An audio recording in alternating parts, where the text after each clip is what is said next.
लोग वो सारे का सारा कंडेंस फॉर्म में इस बुक में शामिल किया गया।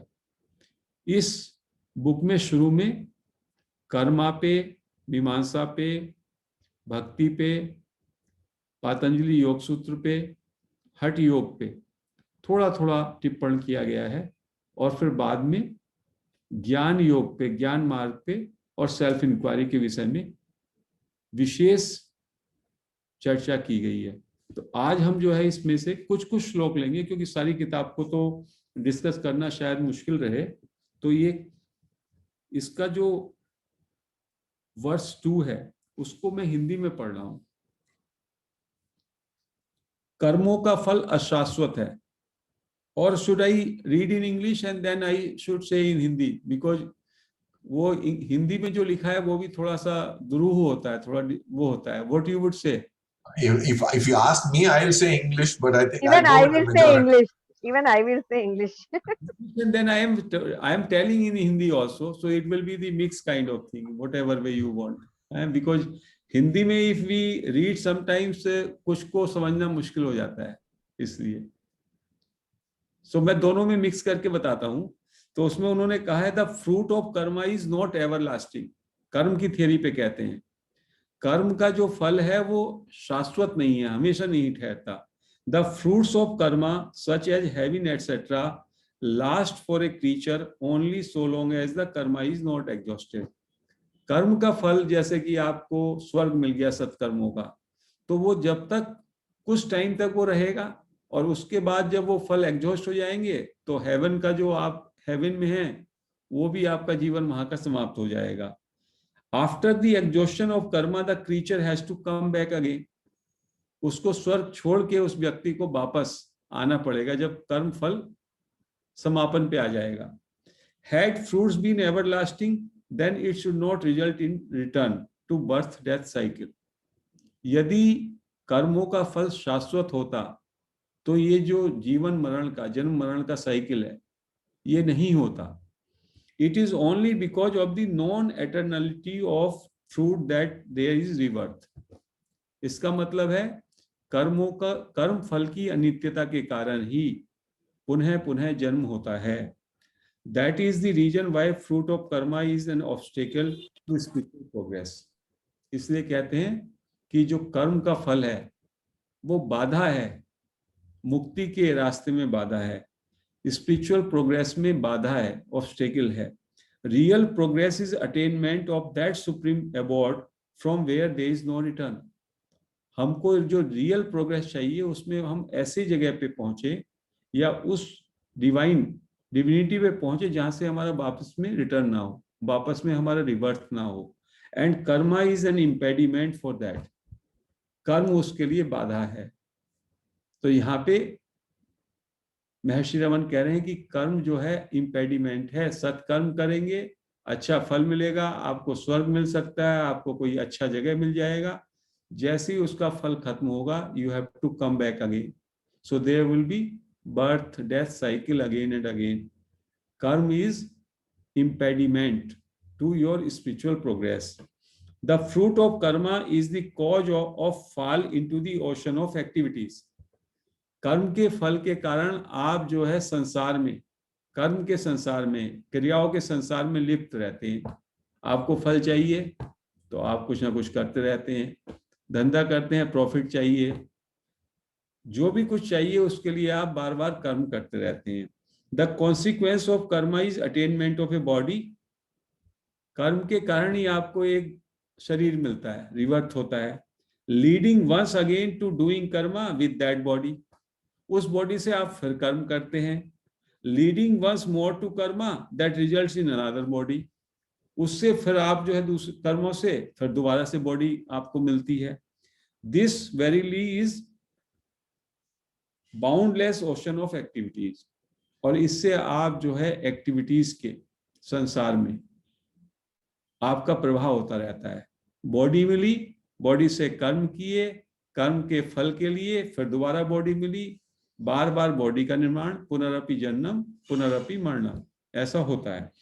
Those people who continue to perform activities for the sake of attaining perishable fruits can never get out of this ocean. जो भी लोगों की चाह ये है कि हमें इनके फल मिले, और वो फल जो है वो पेरिशेबल होते हैं, खत्म होने वाले होते हैं, परिवर्तनशील होते हैं, वो उनको कभी भी इस संसार से, जन्म मरण के संसार से मुक्त होने का कोई भी रास्ता नहीं है. In this statement absence of belief is in display only towards fruits, not towards activities पर से. कहते हैं इस वर्ष का मतलब ये मत लीजिए कि कर्म नहीं कीजिए, इसका मतलब ये है कि कर्म के फ्रूट्स पे आपका बिल्कुल ध्यान नहीं होना चाहिए. You have no eye on the fruits of karma. कर्म आपके माध्यम से हो रहा है, अच्छी बात है, सब जन हित के लिए काम हो रहा है, बहुत अच्छी बात है. लेकिन यदि जब आपकी निगाह काम के फल पे रहती है, कर्म करने से पहले सोचते हो ये फल है इसका, इस फल के लिए मैं काम कर रहा हूं, बस वहीं पे गड़बड़ है. अब इससे रिलेटेड जो है दूसरा श्लोक है, श्लोक नंबर 3, उसमें कहते हैं यद्यपि कर्म अनित्य फल का जनक होने के कारण सद्गति का प्रतिबंधक है, तभी भी विश्वेश को अर्पित करके कामना छोड़कर कर्मानुष्ठान किया जाए तो वह अंतःकरण का शोधक और मोक्ष मार्ग में सहायक होता है. ये बड़ी चीज है, ये हिंदी में पढ़ेंगे तो ऐसा होगा. अब आप समझ लीजिएगा कि उसमें वो कहते हैं कि जो अनित्य है, अनित्य फल है कर्म का, तो उससे बाधा है, आपको सद्गति, आपको स्पिरिचुअल प्रोग्रेस नहीं मिलेगी. लेकिन यदि कर्म के फल को आपने समर्पण कर दिया ईश्वर को, ईश्वर क्या है, विश्वेश है, और कामना छोड़ दी, फल की जो है आपने आकांक्षा छोड़ दी, तब उससे आपकी चित्त शुद्धि होगी और उससे आपका मोक्ष मार्ग आपका प्रशस्त होगा. तो what you have to do, कर्म आपकी बॉडी से होता रहे, कर्म के फल को आपको छोड़ना है. और उससे भी बेटर है कि कर्म फल को छोड़ने से भी अच्छा है कर्म फल को आप समर्पण कर दो विश्वेश को. विश्वेश कौन है, ईश्वरा को समर्पण कर दो. यदि कामना संयुक्त होकर कर्म किया जाए तब तो उससे लौकिक अनित्य फल मिलता है. आसक्ति के साथ, चाह के साथ यदि कर्म करेंगे तो उससे आपको लौकिक, इस संसार से संबंधित अनित्य पेरिशेबल फल मिलेगा. किंतु उसी कर्म का अनुष्ठान कामना रहित होकर करने पर उससे चित्त की शुद्धि होती है. जब हमारा कर्म निष्काम हो जाता है तो उससे हमारी चित्त की शुद्धि होती है. चित्त के शुद्ध होने पर मोक्ष सुलभ हो जाता है. ये कर्म को हमें कैसे करना है, इसके लिए इसी से रिलेटेड एक और है नंबर 4, उसको भी पढ़ देते हैं. कायिक, वाचिक और मानसिक 3 तरह के कर्म होते हैं. The body, speech and mind. Body, speech and mind, इनसे 3 कर्म होते हैं और इनमें उत्तरोत्तर उत्तम है. मतलब ये ऑर्डर है एक्सीलेंस का. सब में नीचे स्तर पर है आपका बॉडी का कर्म, उससे बेटर है स्पीच का कर्म, और उससे बेटर है माइंड का कर्म. शरीर का कार्य क्या होता है, शरीर से का कार्य होता है पूजन, पूजा करना, worship. Worship is work done by body. वाणी का कार्य है जप, the work done by speech is जप. और मन का कार्य है चिंतन. सो पूजन प्रथम कर्म है, उससे जप उत्तम है, और जप से भी उत्तम ध्यान है. और ध्यान का मतलब है डीप रिफ्लेक्शन. तो इसमें उन्होंने ये कहा, एक शायद और इसका इससे रिलेटेड है, नहीं तो भक्ति पे चला जाएगा. That let me C.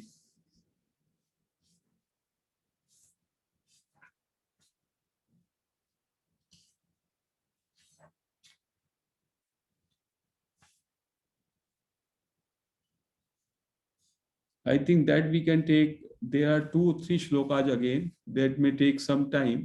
So what we have to sum up again on the karma. महर्षि कहते हैं कि कर्म यदि फल की आकांक्षा के साथ आप करते हैं तो उससे आपकी स्पिरिचुअल प्रोग्रेस, आपकी सद्गति में बाधा आएगी, क्योंकि कर्म का फल अनित्य है. तो उससे बार बार आपको जन्म मरण के संसार में रहना पड़ेगा। आपको एक शरीर मिलेगा, उस शरीर से आपने कर्म किए, उस कर्मों के परिणाम स्वरूप आप हेवन या किसी और लोक में गए। वहां पे जब आपका समय पूरा हुआ, कर्म जब पूरा कर्म का फल मिल गया, वापस आप जन्म लेंगे, फिर आप कर्म करेंगे। ये आपका चक्र चलता रहेगा। और इस तरह का चक्र जो है वो आपकी लिबरेशन में, आपकी मुक्ति में बाधक है। इसलिए क्या किया जाए? कर्मों को आप विश्वेश को अर्पण कर दो। कर्मों के फल के प्रति कोई, कर्मों के फलों को विश्वेश को अर्पित कर दो, या अपने कर्मों को ही विश्वेश को अर्पित कर दो, और फलों की कोई आकांक्षा ना रखो। तब उस तरह की अप्रोच से आपकी मुक्ति का मार्ग प्रशस्त होगा, और आप जो है कर्म जाल से मुक्त हो जाएंगे। तो इसमें भगवान ने ये कहा कि कर्म नहीं छोड़ना है, और कर्म छूटेगा भी नहीं। कर्म के फल की आसक्ति छोड़ दीजिए, कर्म के फल की कामना मत कीजिए, और कर्म जो है वो ईश्वर को समर्पित कर दीजिए। और 3 कर्म क्या हैं? कायिक बॉडी, वाचिक वाणी से, और मानसिक मन से। तो बॉडी से, स्पीच से, और मन से, माइंड से, तीनों कर्म करें, तीनों भगवान को अर्पण कर दें। और इसलिए जितना भी हम कार्य शरीर से करते हैं, उसको हम एक तरीके से भगवान की वर्शिप माने। संसार में लगेंगे, संसार की वर्शिप माने। पूरे का पूरा कार्य जो है हमें पूजा के रूप में करना चाहिए, as if it is a worship to God. क्योंकि विश्वेश का मतलब क्या है, आगे समझा है। विश्वेश में सब कुछ आ गया, विश्वेश में कुछ नहीं बचा। आगे के श्लोक में किया है, 8 के 8 पांचों तत्व आ गए, मन बुद्धि अहंकार सब आ गया। तो आपका सारे का सारा अर्पण इस शरीर से, फिजिकल से, उसी 8 तत्वों के लिए जो कि विश्वेश है, उसके लिए होना चाहिए। और वाणी से जो जप है वो भी जो है उसके लिए होना चाहिए। और मन से जो कंटेम्पलेशन है, चिंतन है, उसके लिए होना चाहिए। तो यदि कर्म ऐसा हो जाएगा, तो ये कर्म गीता में जिसको अकर्म कहा है वैसा हो जाएगा, और इससे आपको मुक्ति का मार्ग प्रशस्त होगा। तो ये उपदेश सार का जो कर्म पे जो उनका टिप्पण है, वो इसमें संक्षिप्त रूप से इन 2-3 श्लोक्स में बताया है, और आगे इस चर्चा को जारी रखेंगे। अपनी पीठ सीधी कर लें, गर्दन सीधी कर लें, आंखें बंद, हाथों को क्लेस्प करें, पैरों को क्रॉस। एक गहरी श्वास लें, पेट को फूलने दें, श्वास को रोकें, धीमे धीमे श्वास को छोड़ें, और बॉडी को रिलैक्स फील करें।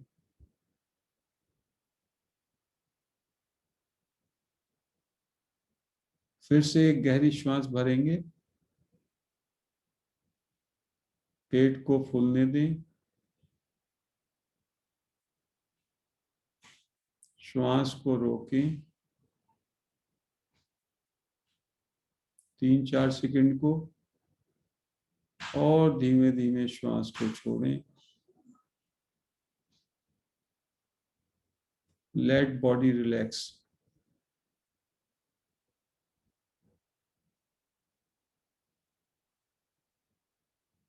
एक गहरी श्वास फिर से लें,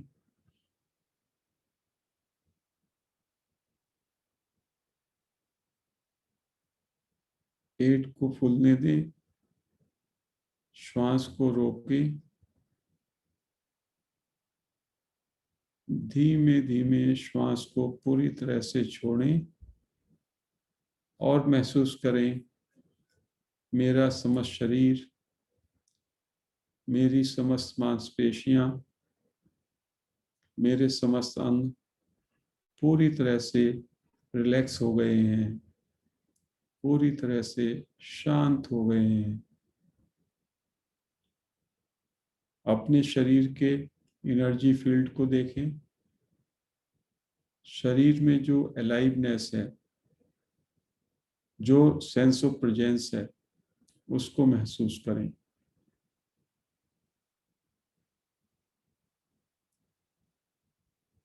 पाँव के अंगूठे से सिर तक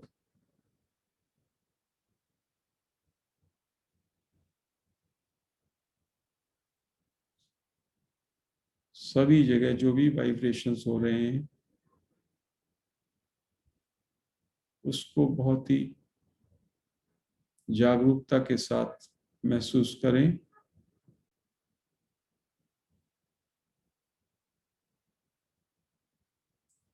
अब अपनी अटेंशन अपने चारों ओर चलते हुए अनहत नाद पर ले आए, साउंड ऑफ साइलेंस पे ले आए।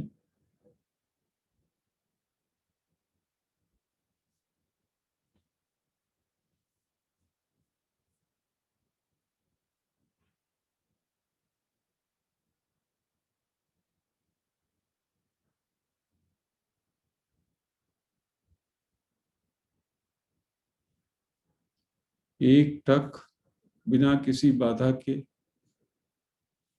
इस साउंड को सुनते रहें।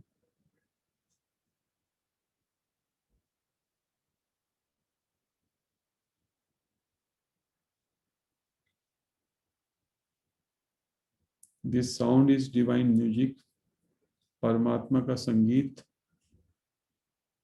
जो हमेशा पूरे ब्रह्मांड में अनवरत रूप से गूंज रहा है।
Let us take our attention to our nostrils.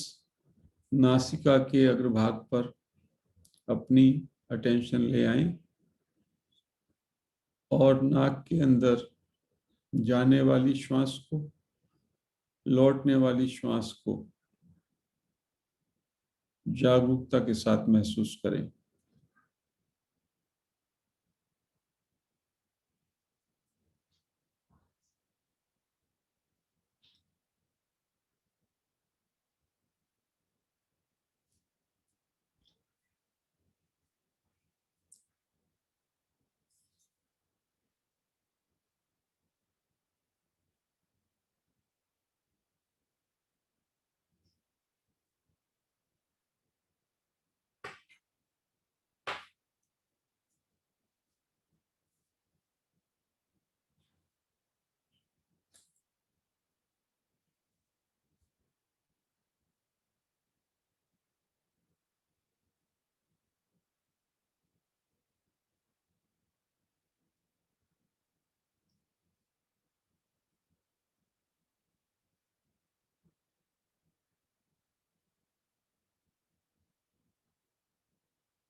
Let us express our deep gratitude to Maharshi Raman, Nisargadatta Maharaj, other realized sages, Atri sir, and our fellow seekers. Let us address the question, who am I, to us. अपने से पूछें, who am I, पूरी intensity के साथ, पूरी जागरूकता से, पूरी तत्परता से ये क्वेश्चन अपने से पूछें, who am I, और अपनी मन स्थिति को देखें, अपनी स्थिति को देखें. How you feel when you put this question to yourself. आप पाएंगे आपका अटेंशन आई पे जाता है.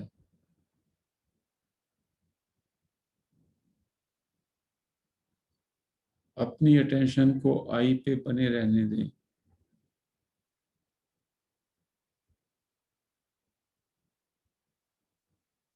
Place total attention on I within you. आपके अंदर से आई जहां से उठ रहा है वहीं पे अपनी अटेंशन ले जाएं और रिलैक्स करें.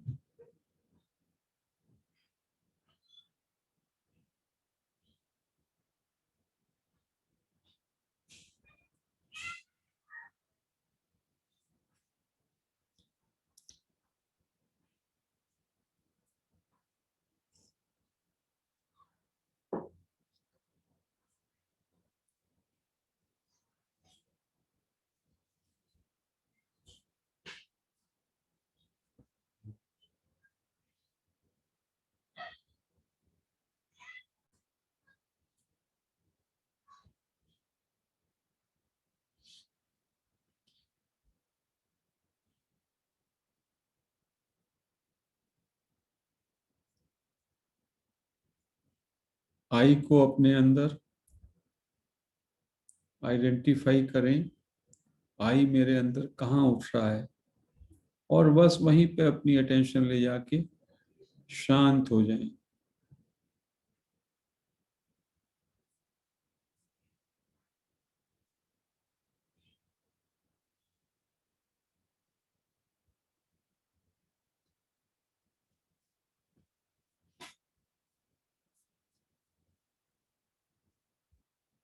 या आई फीलिंग में आप अपने को एब्जॉर्ब कर सकते हैं. इंटेंस फीलिंग ऑफ आई, आई को फील करें और उसमें टोटल तल्लीन हो जाएं.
पूरा ध्यान आई पे बना रहे।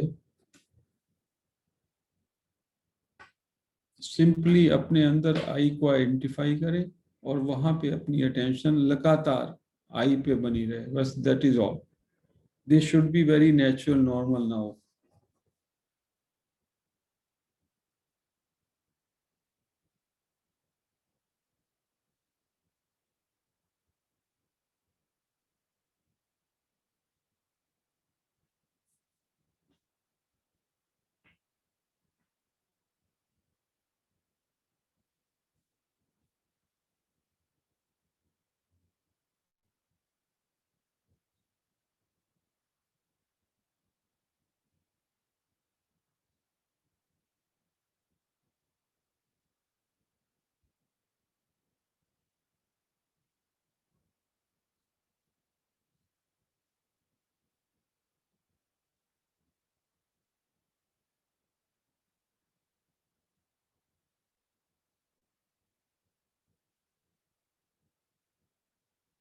पूरा ध्यान आई पर। आई में पूरी तरीके से ऐसा होना चाहिए जैसे लगातार आई पे आप जो है, आई पे आपकी अटेंशन पूरी चिपक गई हो।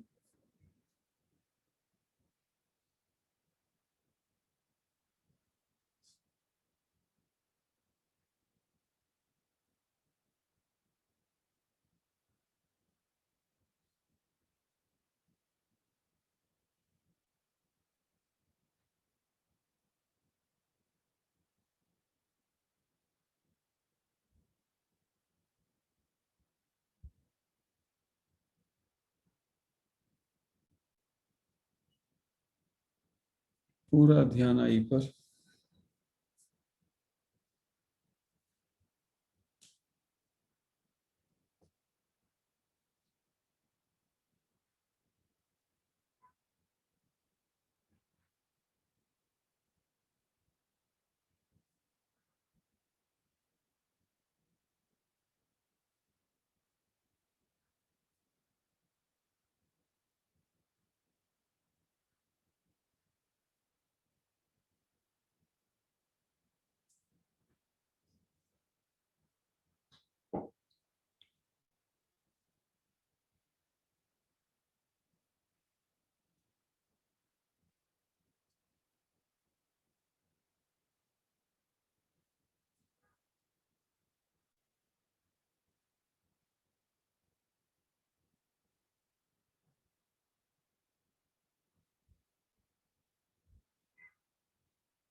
पूरी तरह आई पे अटेंशन रखें। Simply be the eye, as if बस आप आई हैं। अंदर जिनको कोई व्यवधान है, अंदर वो सॉफ्टली आई आई आई ऐसे रिपीट कर सकते हैं। और यदि कोई विचार आता है तो उससे पूछना है अपने से, to whom this thought is coming. Answer होगा, this thought is coming to me. And then come back to who am I में question, and again focus attention on आई।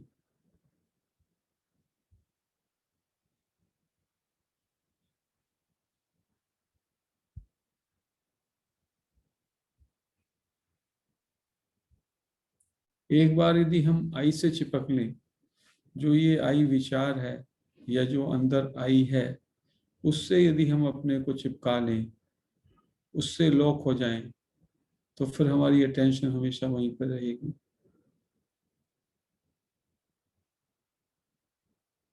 हमारी आंखें खुली रहेंगी, शरीर कार्य भी करेगा, बट हमारी अटेंशन हमेशा आई पे रह सकती है।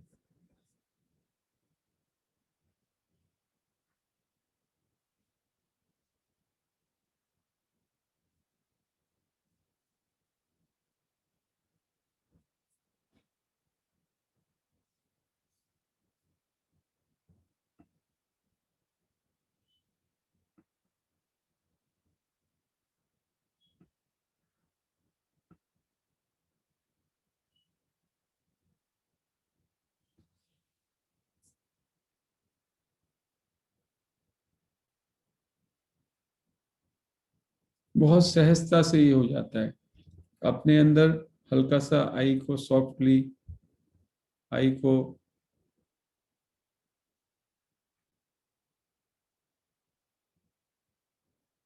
उठता हुआ देखें, आई बोल के देखें, आई की सेंसेशन को देखें, और वहीं पे अपनी अटेंशन को केवल पूरी तरह से फिक्स कर देना है।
पूरी तरह से आई पे अटेंशन हो।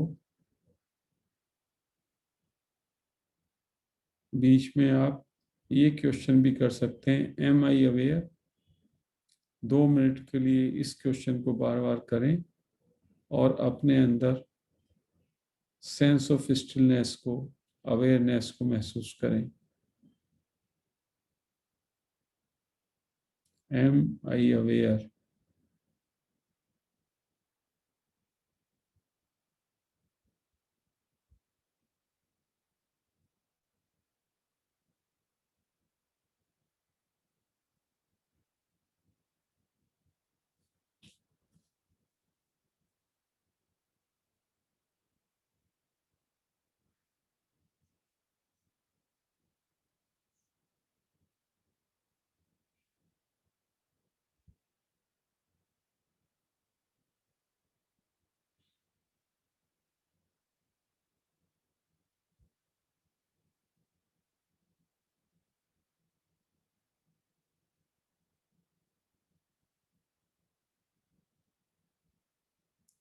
कृपया ध्यान रहे कि आपकी अटेंशन आई पे बनी रहे। कोई विचार आए, पूछें, टू whom this thought?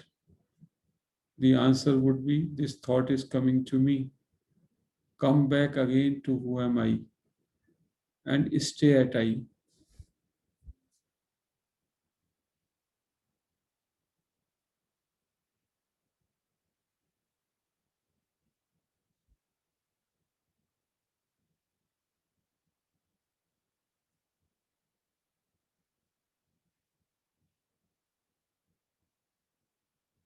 आई पे बने रहें। आई के साथ एक लॉक हो जाए एकदम। आपकी 100% अटेंशन आई पे आ जाए बस।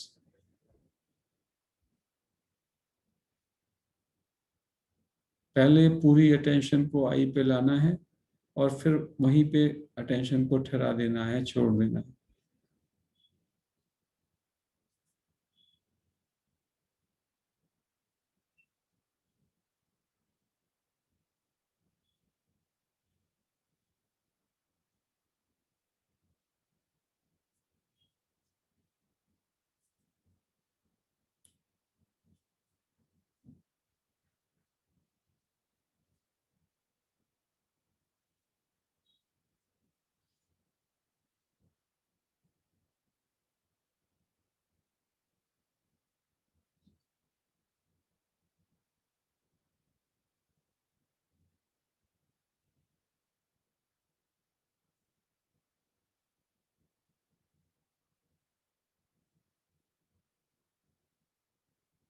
पूरा ध्यान आई पर।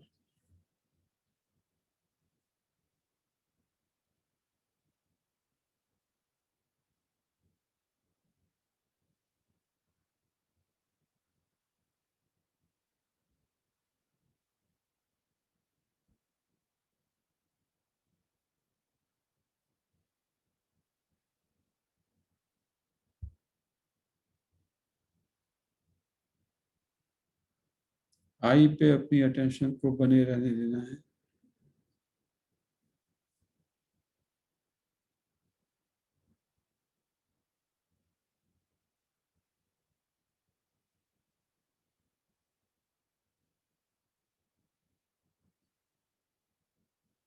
कृपया आई पर बने रहें।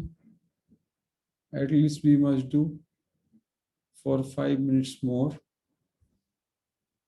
minimum 5 minutes more.